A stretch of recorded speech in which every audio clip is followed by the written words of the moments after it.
Let's talk about the future, sir. And let me talk to you in the context of the efforts that you championed at State Bank of India as far as the merger of your subsidiaries with the bank were concerned.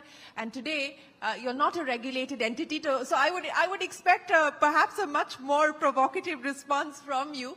Do you believe that we are ripe for further consolidation in the PSB space, or do you believe that that is something that is no longer a priority or no longer a need either?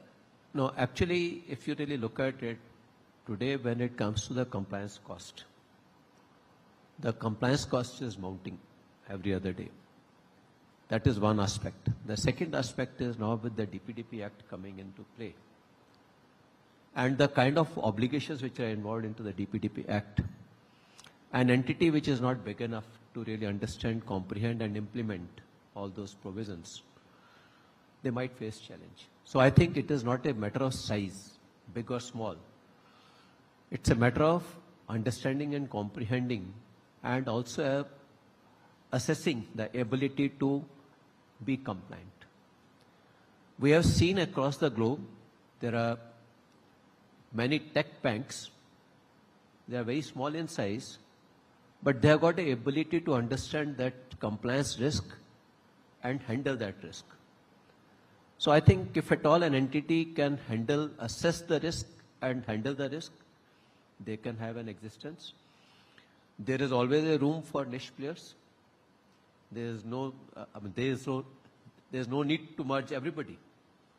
So niche players can perhaps do even better if at all they are left alone. So room for everybody. You don't believe that there is a need for large consolidation at this point in time? Consolidation is worth pursuing if at all it adds some levers to the organization. Be it the growth levers, be it the ability to differentiate, be it the ability to deliver better.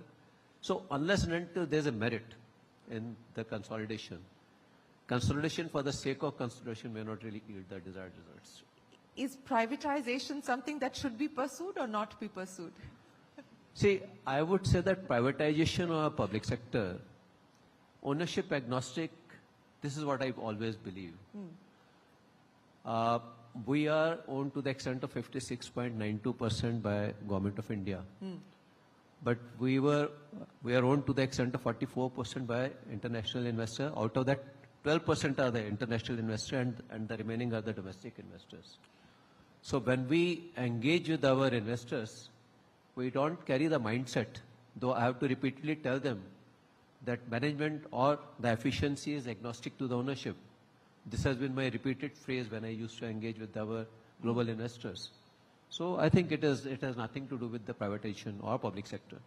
But you know, is that an overhang? Because is there a credibility issue when you might say that ownership is agnostic? You are ownership agnostic, but is that believable? See, I have seen that in last about 4 years' time. When I assumed office, the stock was around 190 rupees. When I demitted office, it was around 815 rupees. I believe they bought my argument.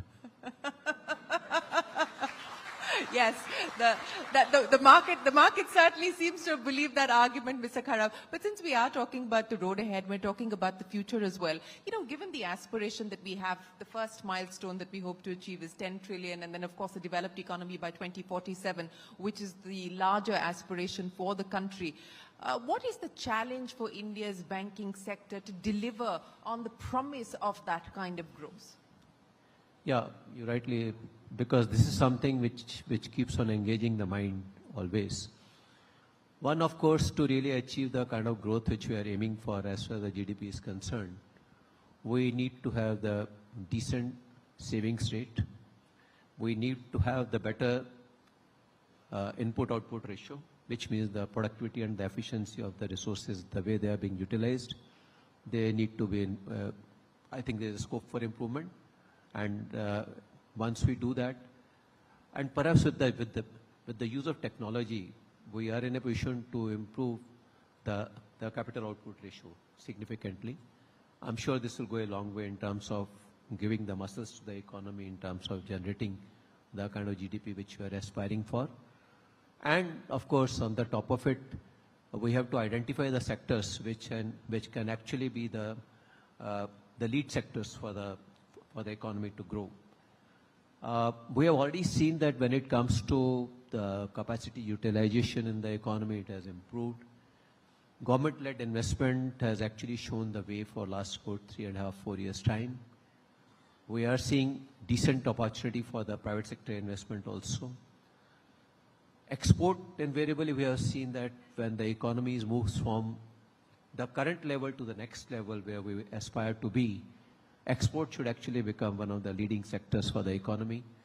We have been a leading exporter of the services sector. We have to become the leading exporter of the manufacturing too. You would agree that when it comes to auto and auto components, we are already ranked number 4th in the globe. But when it comes to, now we are embarking upon a new era, which is essentially renewable energy, which is now we are looking at solar module manufacturing, solar cell manufacturing. We are looking at this new technology related developments. These are the new levers of growth, and it actually today, post this China Plus One strategy, which is being followed across the globe by many of the countries, hopefully this will give us an opportunity. Of course, we have experienced the global headwinds. Perhaps once the global headwinds are little slow down, we'll have an opportunity to see the export sector also growing.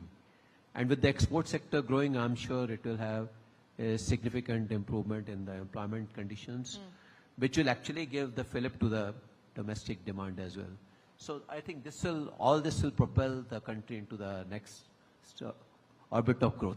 Well, speaking of propelling the country into the next orbit of growth, what is the note that you've left your successor with? On the back of what you've been able to deliver in the last 4 years at State Bank of India, what have you told Mr. Sethi to focus on? I think, in fact, Mr. Shetty was part of my core team all these 4 years, and all of us have taken that decisions collectively. So I was not required to leave any specific message. There must have been something, because he sir. himself has seen that the steps taken or the decision taken, how they have yielded the result. So he has tasted the success of those steps. Now it is for him to take the course. It's for him to take those steps forward. But, since we were talking about technology, and I'm asking you in the context of something that everybody is grappling with across different sectors, including the banking sector, what will an AI-led, AI-driven world look like? What is it going to mean for jobs? What is it going to mean for banking? What is it going to mean for State Bank of India? No, it's actually, we have started leveraging AI already. And when it comes to various repetitive tasks, we are in a position to handle through AI. When it comes to analytics, when it comes to profiling the customer behavior, we have started using AI ML, and also when it comes to working out the risk models, this is something which is turning out to be very handy. Virtually visualizing that what are the contributing reasons for various frauds which happens across outside, inside frauds, and what all are the early warning system. So all this has been put to good use, and I'm sure going forward, we'll have even more use cases. We actually started engaging with we joined hands with the IIT Bombay to develop the models relating to AI, which can be put to use in the bank. But there is always something better which we can do. And I always used to say, Dil mange more. Dil kya mangta hai, sir? Is moment pe kya mangta hai? Dil mange more in terms of the ROA, dil mange more in terms of ROE, and of course, the profitability of the bank.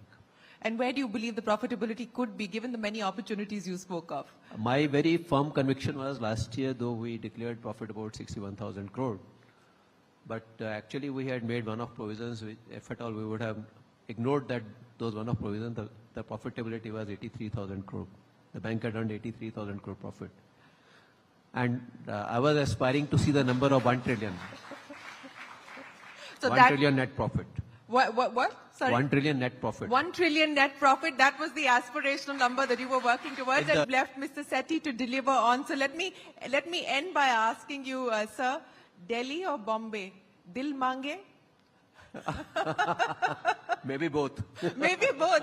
Dinesh Khara, many, many thanks for joining us. Ladies and gentlemen, a big round of applause for the former State Bank of India Chairman, Mr. Dinesh Khara. Thank you very much. Thank you. Thank you, Shereen and Mr. Khara, for that fun, candid and insightful chat. Request Shereen to kindly present a memento on behalf of CNBC-TV18 to Mr. Khara for his leadership and outstanding contribution to the banking industry, sir. Ladies and gentlemen, a huge round of applause for Mr. Khara.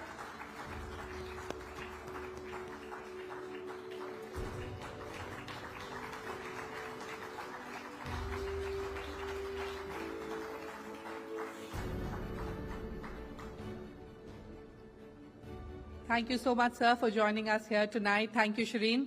And now, ladies and gentlemen, it's time